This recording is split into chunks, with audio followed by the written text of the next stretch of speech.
আসসালামু আলাইকুম সুপ্রিয় দর্শক, সবাই কেমন আছেন?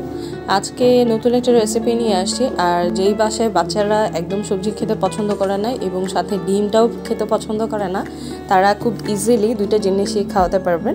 আর বড়দের তো খুবই পছন্দ হবে। তো প্রথমে যেটা করেছি, আমি দুইটা আলু সিদ্ধ করে নিয়েছি, সাথে দুইটা ডিম সিদ্ধ করে নেওয়ার পর এরকম একটা গ্রেটটা দিয়ে সুন্দর করে, মানে চিকন সাইডটা যেটা থাকে সেটা দিয়ে গ্রেটটা করে নেবেন। আর এক্ষেত্রে দেখা যায় মানে ডিম আলু একসাথেই গ্রেট করে রাখতে পারেন।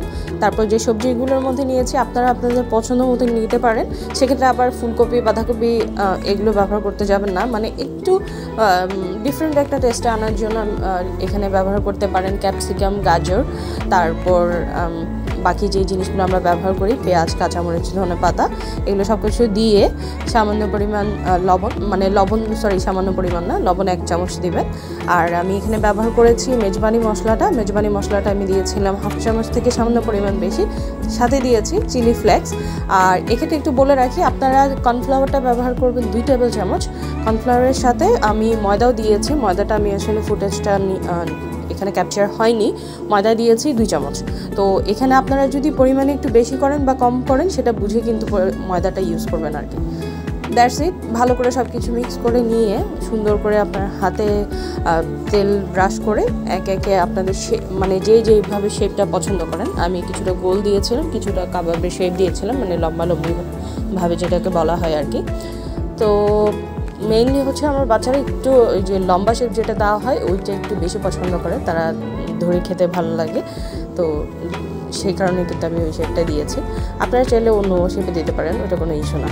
তো এই কাবাবটাকে আপনারা দুইটাভাবে ফ্রাই করতে পারেন। ফার্স্ট অফ অল হচ্ছে আমরা স্বামী কাবাবটা যেভাবে ফ্রাই করি, মানে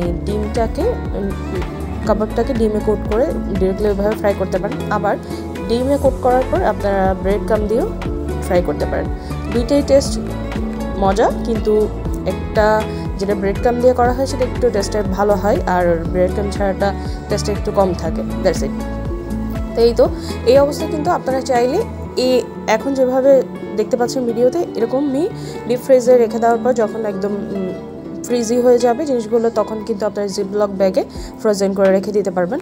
আবার ডিমে কোট করার পর, এরপর ব্রেড ক্রাম্বে কোট করার পর ওইভাবেও কিন্তু আপনারা ফ্রোজেন করে রাখতে পারেন। তো যার যেভাবে সুবিধা লাগে সেভাবেই করে রাখতে পারেন। সামনে যেহেতু রমজান আসছে, তো রমজানের জন্য কিন্তু খুব একটা ভালো একটা স্ন্যাক্স বলা যায়। তো আপনারা চাইলে এখানে সামান্য পরিমাণ চিকেন কিন্তু বয়েল করে এখানে গ্রেট করে দিতে পারেন, সেক্ষেত্রে টেস্টটা আরেকটু ভালো আসবে। তো সবার